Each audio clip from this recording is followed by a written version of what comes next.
No vídeo de hoje, nós iremos mostrar uma aplicação mínima de cadastro de clientes em um banco de dados. Aqui temos nossa aplicação. Ela tem apenas 3 campos de entrada de dados: nome, endereço e telefone, a opção de inserir esses dados e a opção de listar os clientes. Por exemplo, quando colocamos aqui Maria, rua de teste, telefone 1010 1010, dados apenas fictícios, clico em inserir. Ele coloca aqui inserir o OK, retorno, clico em listar e ele mostra os dados cadastrados, os dados que eu havia cadastrado anteriormente e o dado da Maria. É uma aplicação realmente mínima, sem nenhum layout, sem muita estrutura de navegação, mas que serve para mostrarmos como inserir e listar dados em uma aplicação.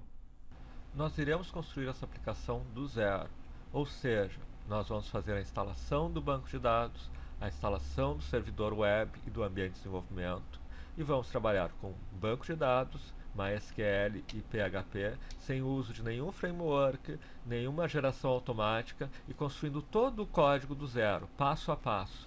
O objetivo aqui é realmente mostrarmos do início ao fim a construção de uma aplicação mínima. Claro, para isso estamos construindo uma aplicação que não é efetiva, que não está dividida em camadas, não usa uma série de padrões recomendados para construir uma aplicação robusta de maior porte. O objetivo dessa aplicação é meramente didático, é para vocês poderem ver como se dá o processo do início ao fim da construção de um pequeno código com acesso a banco de dados. Agora nós iremos, então, começar a instalação das ferramentas necessárias. Começaremos pelo XAMPP. Observe que estou apenas no Google, digitando XAMPP, e já caímos no XAMPP Installers and Downloads for Apache. XAMPP, como podemos ler aqui, é um servidor independente, software livre, com banco de dados MySQL ou MariaDB, interpretador de PHP, servidor web Apache, ou seja, toda a estrutura básica de servidor, de ferramentas no servidor de serviços que nós vamos precisar para a nossa aplicação. Clico nele e clico em XAMPP para o Windows. Ele vai começar o download. Eu vou cortar agora para não ter que esperar, porque vai ser alguns minutos de download. Concluído o download, nós vamos executar o software. Ele pede permissão para fazer a execução. E nós vamos aqui, Setup do XAMPP, Next. Vamos seguir a instalação padrão. No diretório c:/XAMPP. Como nós havíamos feito uma instalação anterior de teste, eu vou chamar de XAMPP 2.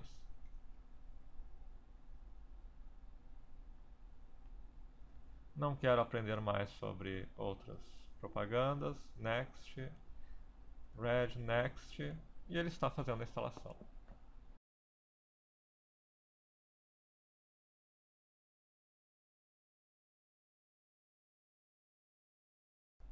Aparece um alerta do firewall. Para nós não é relevante, porque nós vamos utilizar internamente o servidor web, mas vamos permitir o acesso.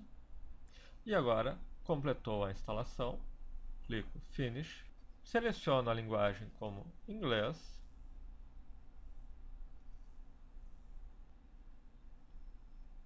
tem o servidor Apache rodando, o banco de dados, vamos permitir o acesso. E agora vamos rodar localhost e o que ele nos mostra é o XAMPP, o Apache, MariaDB, PHP, PEL, a página de boas-vindas. Então nós estamos com a instalação concluída. Ou seja, neste momento nós temos um servidor web rodando na nossa máquina local. Nós podemos colocar sites em HTML e em PHP rodando localmente. Vamos apenas fazer um teste rápido disso para aí dar sequência às instalações restantes. Eu vou abrir um bloco de notas, vou escrever apenas Olá Mundo, vou salvar como computador C XAMPP 2. Aqui temos htdocs, parece um bom lugar para colocar. Se vocês observarem, aqui em cima nós temos localhost dashboard e aqui nós temos dashboard. Ou seja, no diretório, na pasta htdocs, é onde nós temos nossos arquivos, nossos sites. Eu vou gravar aqui, então, como teste.txt. Se eu colocar aqui localhost barra teste.txt, eu tenho o arquivo que eu salvei. Com isso, nós encerramos essa etapa. Nós temos um servidor web, provavelmente com banco de dados, nós vamos testar na sequência, e com um interpretador de PHP, executando no nosso ambiente. Nós vamos fazer agora a instalação do NetBeans. É uma IDE, ou seja, um ambiente integrado de desenvolvimento, que é recomendado, um dos ambientes recomendados para o desenvolvimento de aplicações PHP. Nós vamos aqui digitar NetBeans. Ele tem a página inicial do NetBeans, Download. Aqui ele tem a opção de fazer o download da versão 11.0 do Apache NetBeans. Porém, o NetBeans exige a instalação do Java, pelo menos da versão 8. Nessa máquina eu já instalei ele, mas é possível que na máquina de vocês não esteja instalado o Java. Vamos então fazer primeiro esta etapa. Java JDK. Aqui temos a opção dele. Ele vem para a página da Oracle. Nós podemos fazer o download dele para o Windows ou Linux. Podemos selecionar a versão com executável. Pode ser mais recomendável, cliquei aqui, Java SE, e ele tem a última versão do Java, que já é o 12. Eu posso então fazer o download dessa versão, é a mais recomendável. O próprio Oracle recomenda sempre baixar a última versão. Mas a lógica é a mesma. Clicamos aqui e caímos numa página de download, em que você tem que aceitar a licença e baixar, por exemplo, o executável. Então, após baixar o executável, basta realmente clicar nele, executá-lo, e nós temos a instalação do JDK. Tendo já feito o JDK, a instalação do Java, nós temos aqui no Apache NetBeans a opção de Download. E aqui temos, por exemplo, o binários. É o mais simples. Clicamos aqui, temos o link, e clicamos e ele começa a baixar. Então ele vai passar uns 5 minutos baixando. Eu já baixei anteriormente aqui, então eu posso simplesmente abrir o zip que eu já havia baixado. E vocês observam que ele tem o NetBeans aqui, dentro deste zip. Eu tenho que colocá-lo no meu computador. Eu posso vir aqui na pasta C e apenas arrastar o NetBeans para cá. Ele está descompactando e colocando dentro do meu diretório raiz.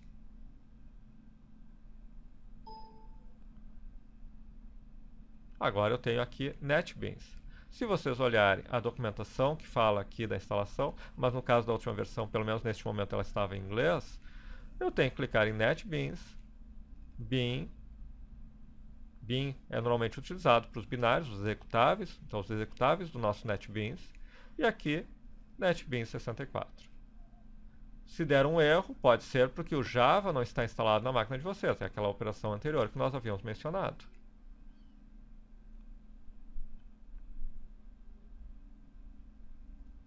Pode ser I agree.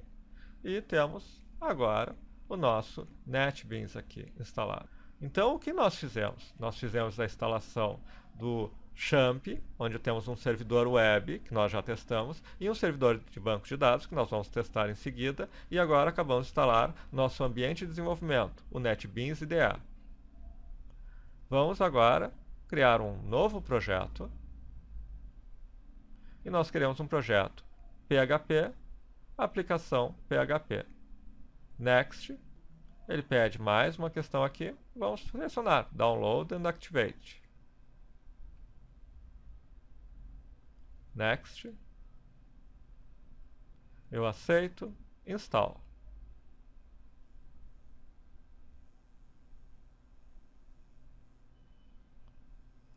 Finish. ele está agora ativando a parte de PHP do NetBeans. E agora sim, ele coloca como PHP Projects. Observe que ele já está colocando em XAMPP htdocs. Mas se estão lembrados, nós utilizamos XAMPP 2. Mas isso foi no nosso caso, em que eu já havia instalado um XAMPP anteriormente nos testes para este vídeo. Provavelmente vocês não vão ter que fazer isso, mas eu já posso colocar XAMPP 2 aqui. E eu vou chamar de exemplo 1. Já vamos clicar em Finish. Estamos criando o nosso primeiro projeto PHP no NetBeans, chamado exemplo 1. Ele já construiu uma página básica aqui que não tem nada, mas tem onde eu vou colocar o nosso código PHP. Vamos começar então com um comando PHP.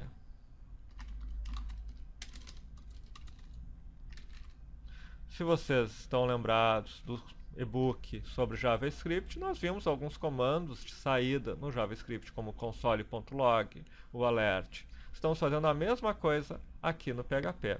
Este é o echo. Ctrl S eu salvo. E agora, o que nós vamos fazer é, assim como nós tínhamos localhost, nós vamos ter localhost.exemplo1. E este é o echo. Nós acabamos de executar nosso primeiro comando PHP. Observem que isto não é HTML, isto é um PHP.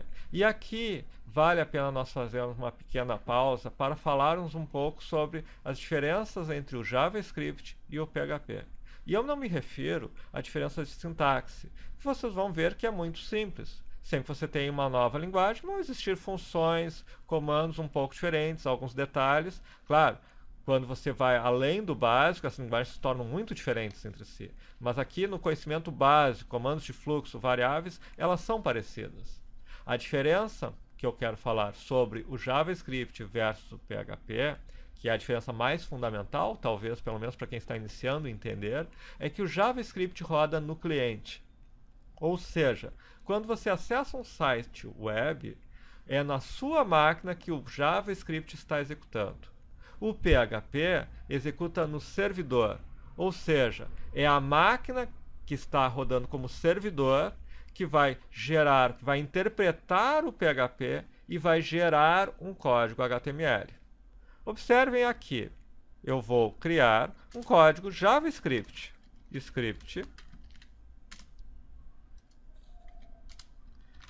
/script, e vou escrever o nosso alert. Olá, mundo.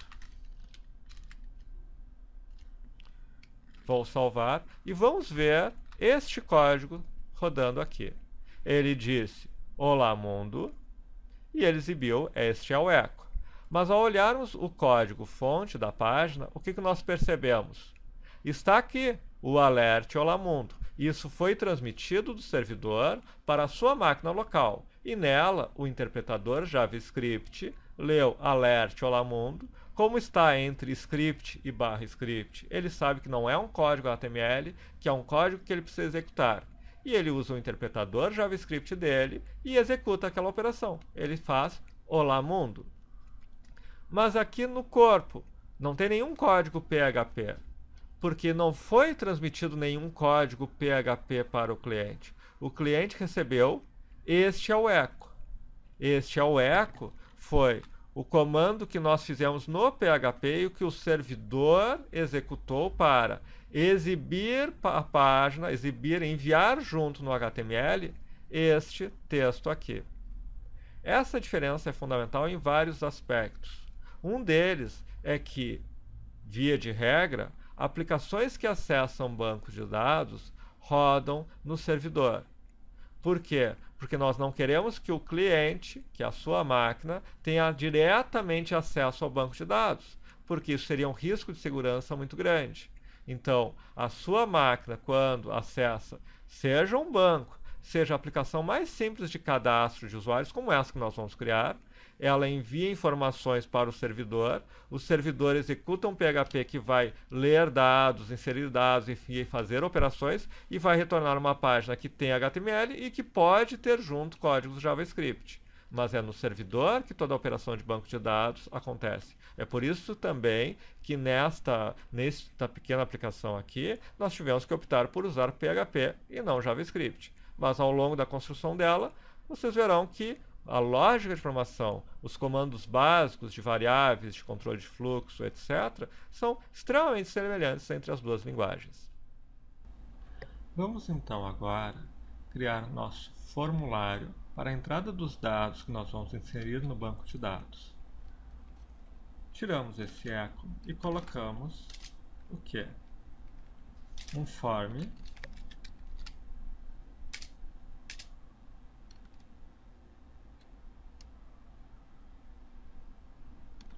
nome, input em HTML, name igual nome, nova linha, sempre lembrando que eu não estou preocupado com a formatação do HTML, não é o objetivo deste exercício. Endereço,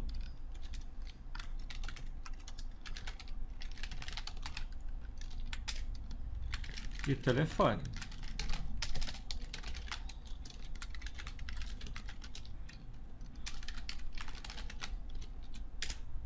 Precisamos ainda do botão de submit.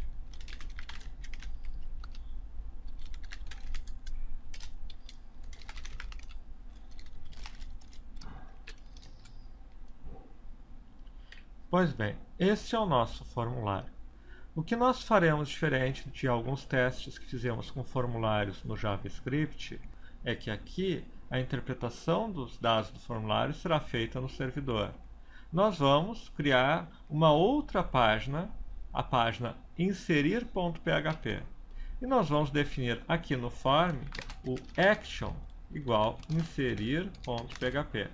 Isso significa que quando nós submetermos esse formulário, as informações que forem colocadas nele serão enviadas para a página inserir.php do servidor.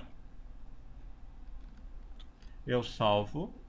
Eu atualizo, vejo que deu um erro, apago o que ficou de errado, atualizo de novo, vejo que ainda temos o nosso JavaScript do Olá Mundo e aqui o formulário. Já vamos tirar esse alerta, ele não cumpre mais nenhuma função por enquanto, mas aqui nós temos o formulário com nome, endereço e telefone.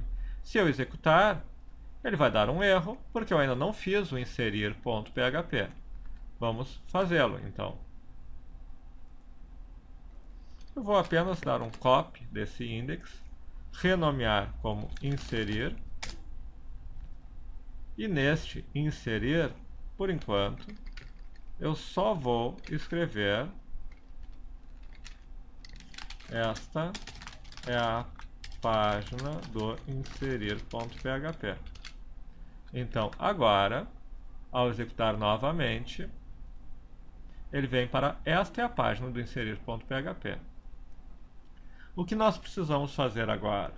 Em primeiro lugar, nós precisamos obter as informações que forem colocadas em nome, endereço e telefone. Por exemplo, se eu digitar nome, endereço, ou vamos colocar já João, endereço, rua X, telefone 000. Quando eu coloco inserir, eu estou vindo para essa página, eu não estou fazendo nada com essa informação. No entanto, ela se encontra aqui na URL, nome igual, endereço, telefone. Eu posso utilizar também o que nós chamamos do método post, que tem algumas diferenças em relação ao método get, que é o método default para formulários. Não vamos nos ater a isto neste vídeo, mas basicamente se usarmos o método post, essa informação não vai para lá. Nós chamamos de inserir.php, a informação foi transmitida, mas não está no endereço aqui em cima. Bom, mas nós precisamos, em primeiro lugar, antes mesmo de chegarmos no banco de dados, nós precisamos obter as informações que estão sendo colocadas no formulário. Vamos ver como isso é feito no PHP. Eu vou usar o próprio echo, só que eu vou dar um echo de sublinhado post nome. Aqui, de novo, não é nosso objetivo nos deter nisso, mas basicamente nós temos um array, nós já vimos isso no JavaScript, e nós temos esse post, nos cria um array de todos os parâmetros que forem passados pelo método post do formulário da página anterior que chamou essa. Então, vamos ver se isso funciona. Maria.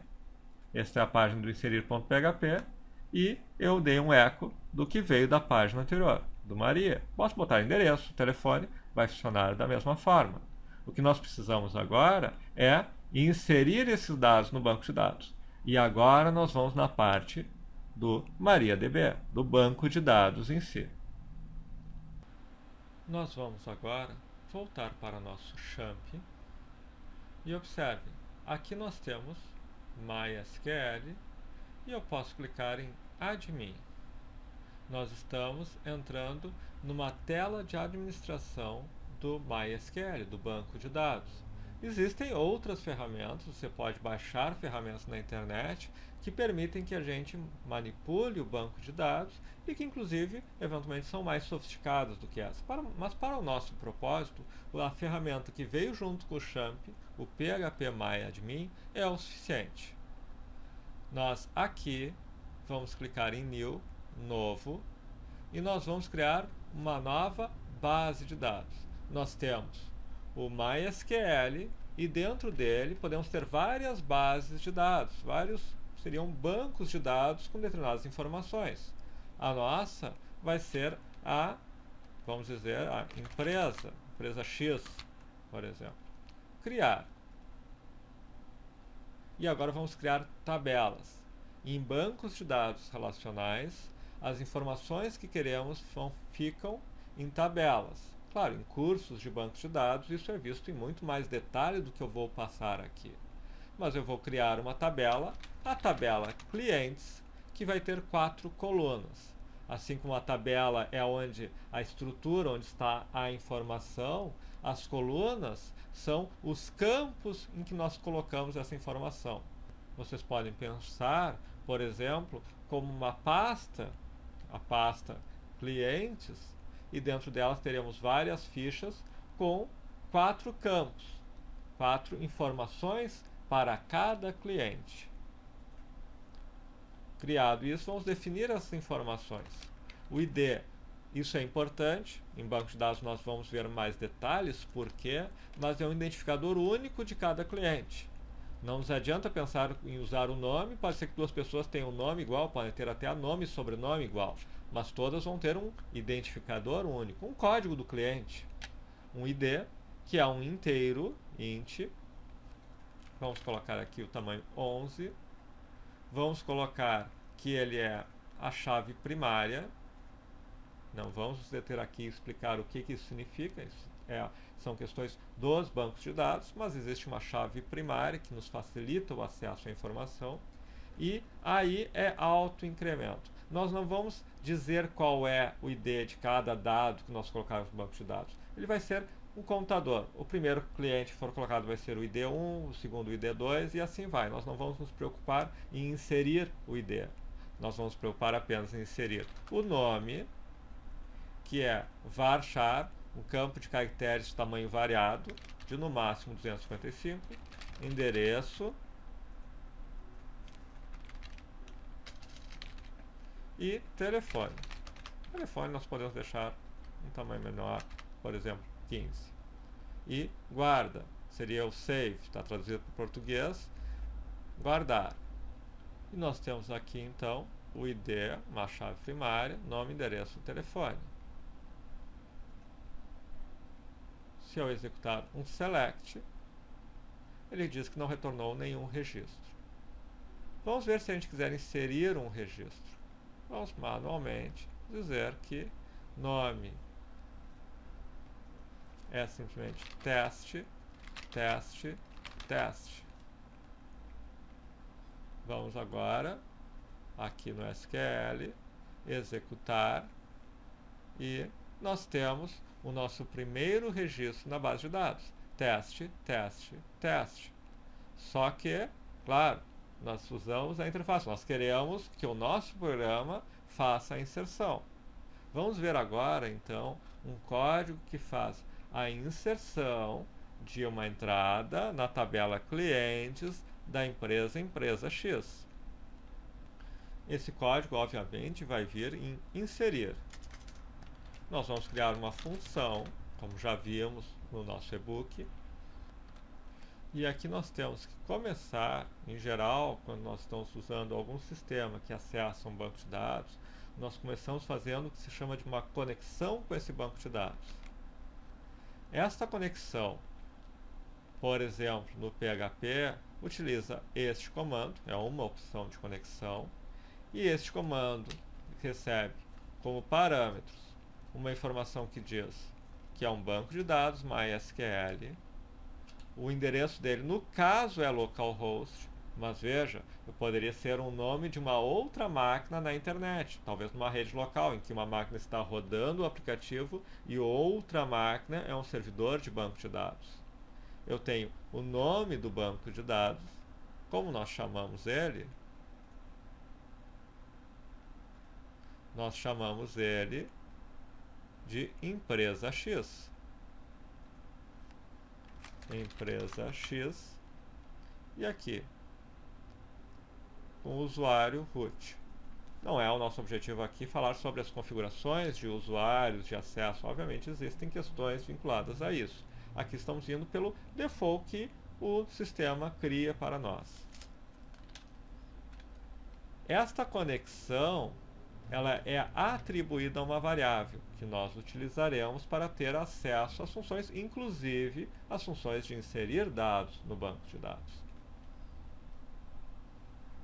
Nós vamos criar uma outra variável chamada SQL, que vai ter a nossa primeira instrução para o banco de dados, que vai ser insert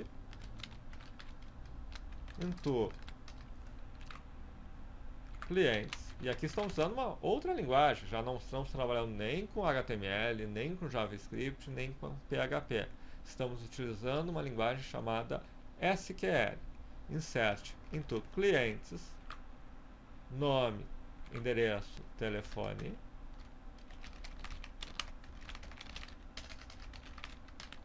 values, teste 1, teste 1, teste 1.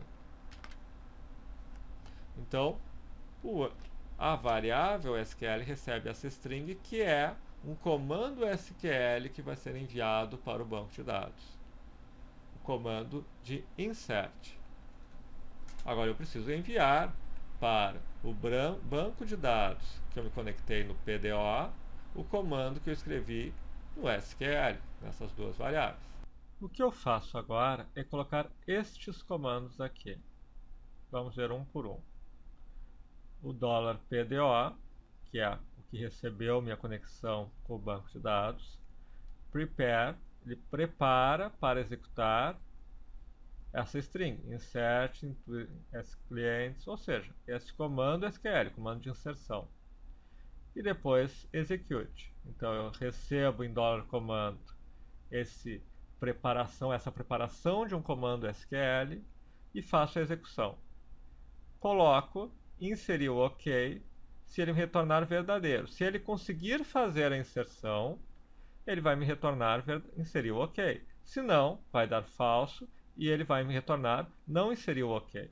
Por que ele poderia não inserir? Pode ser por uma questão em relação ao comando, ele tem um erro de sintaxe aqui, por exemplo, como pode ser uma questão em relação ao banco de dados. O banco de dados parou de funcionar, ele não tem mais espaço disponível para inserir novos elementos, ou houve um problema, de repente são duas máquinas diferentes e houve um problema na rede, na conexão entre as duas máquinas. Seja o que for, se ele não conseguir inserir, ele vai colocar não inseriu.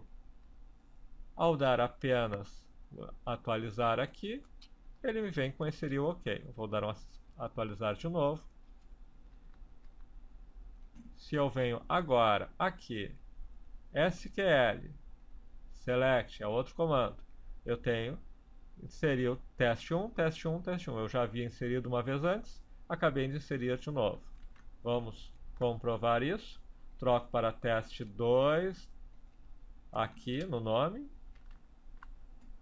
Venho aqui, atualizo. Ele pede para confirmar que reenviou o formulário. Venho aqui, SQL, executar. E agora nós temos também a entrada 5, teste 2. Mas eu não quero pegar teste 1 ou teste 2, eu quero pegar os dados que vieram do formulário. Mas isso é fácil. Nós já vimos isso porque nós vimos que eu tenho aqui essa informação. Eu posso colocar diretamente aqui e construir uma string em que eu estou inserindo dados, já colocando, substituindo na string os parâmetros que eu recebo? Em princípio, sim, mas isso gera um grave erro de segurança que permite uma invasão no que se chama de um SQL injection. Ao invés de colocar o nome da pessoa, eu coloco um próprio comando SQL. Eu fecho essas aspas aqui e faço todo um comando para recuperar a senha, para invadir o banco ou algo do tipo. Existe um curso Alphamídia que trata especificamente de como funciona a invasão pelo SQL Injection, que é de segurança no desenvolvimento de software. Aqui nós vamos apenas ver qual é a melhor prática, o que devemos fazer aqui. Porque o próprio PHP já tem recursos para evitar o SQL Injection, que é através disso aqui.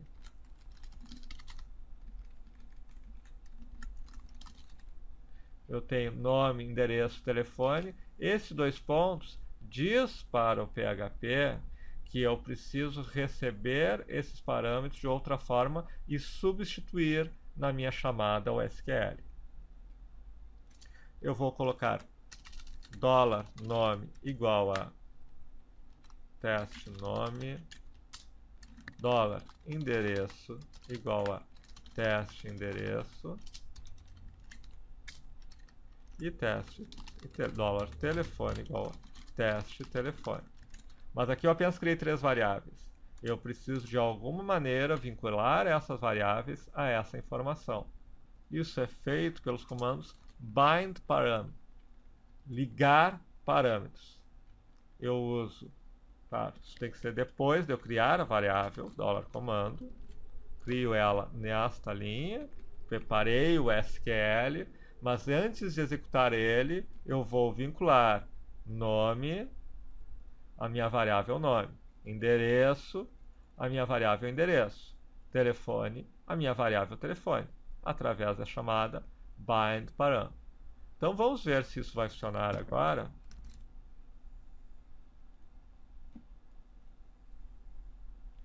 Um novo envio do formulário e nosso resultado aqui, executar, teste nome, teste endereço, teste telefone. Voltando aqui, o que nós queremos não é, obviamente, isso. Nós queremos o quê? $sublinhado post de nome, ou seja, o que veio de nosso formulário como nome. Nós já vimos que podemos dar um eco dele. Também podemos utilizar, atribuir a uma variável. Endereço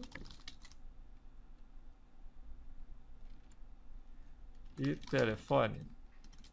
Vamos ver agora se isso funciona.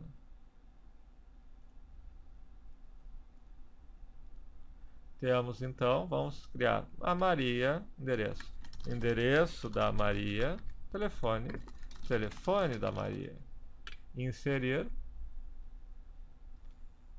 e vamos ver se foi inserido. Maria, endereço da Maria, telefone da Maria. Temos um problema de acentos aqui, uma das questões para ser vistas em outros vídeos. Existem questões de codificação da informação que nós transmitimos na web e codificação das informações que nós armazenamos no banco de dados. Não vamos nos preocupar neste vídeo com isso. O que temos aqui é que a nossa inserção está pronta. O que falta da nossa aplicação agora? Apenas criar o link da consulta e listar os dados que foram inseridos. E teremos feito de forma completa a nossa aplicação. Então vamos agora para a última etapa do nosso tutorial. Vamos entrar agora, então, na nossa última etapa. Aqui, no index.php, eu tenho o formulário e agora eu vou criar também um link em HTML, href, e eu digo listar.php e listar. Isso basicamente nos faz o quê? Que agora eu tenho um link listar que leva para o listar.php. Vamos copiar o nosso inserir e chamar de listar.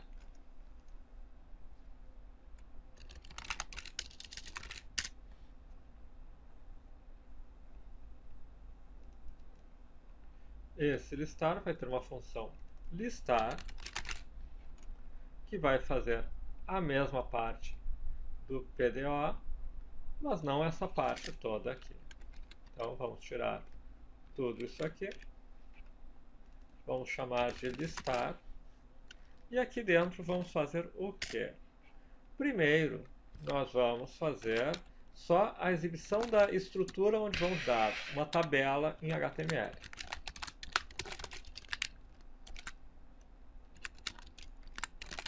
Nós vamos ter o nome, o endereço e o telefone.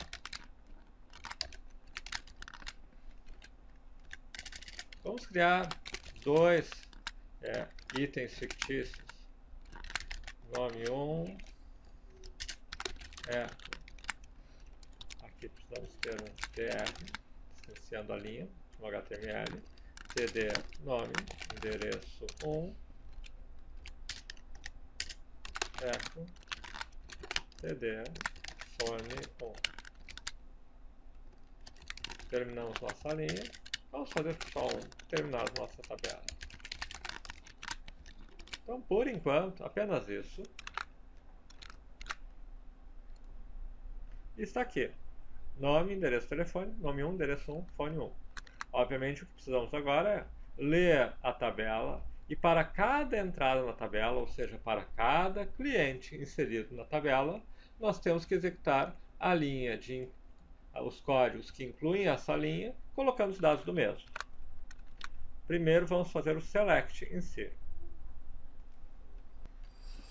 O select, o SQL, é apenas selecione tudo from clientes.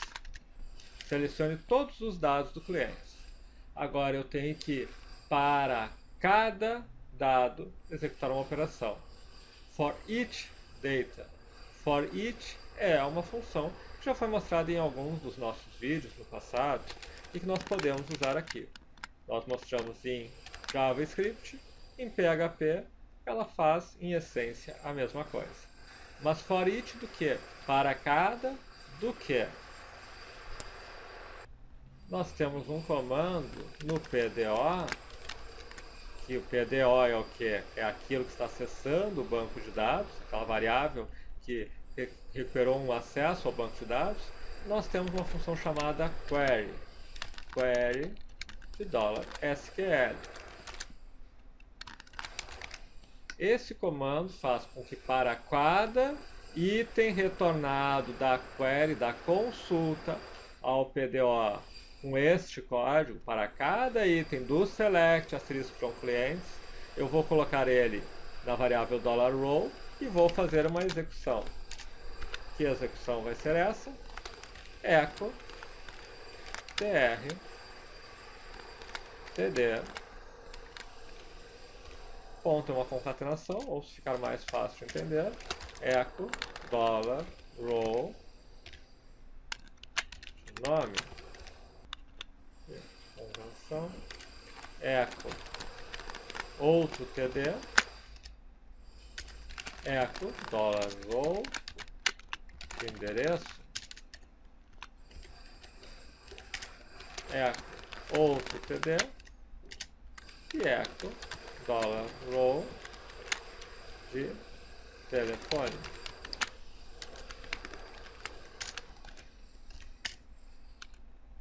E aqui ao final um echo barra table. Esses outros aqui não fazem mais sentido. E ao executar este código, nós temos a listagem das informações que nós havíamos colocado. Então agora nós temos construído do zero em PHP um mini aplicativo que insere dados na tabela clientes e lista os dados inseridos. E assim terminamos esse vídeo que mostra a construção do início ao fim de um mini aplicativo de acesso ao banco de dados. Vários aspectos do que nós fizemos foram vistos de maneira bastante superficial, para ficar dentro de um período de meia hora, 40 minutos. Nós temos também um curso completo de PHP que constrói aplicações mais sofisticadas, envolvendo várias tabelas vinculadas entre si, envolvendo a construção de um mini aplicativo de CRM com cadastro de clientes, produtos, etc., desenvolvido em camadas, ou seja, algo bem mais robusto, com o código-fonte disponível junto.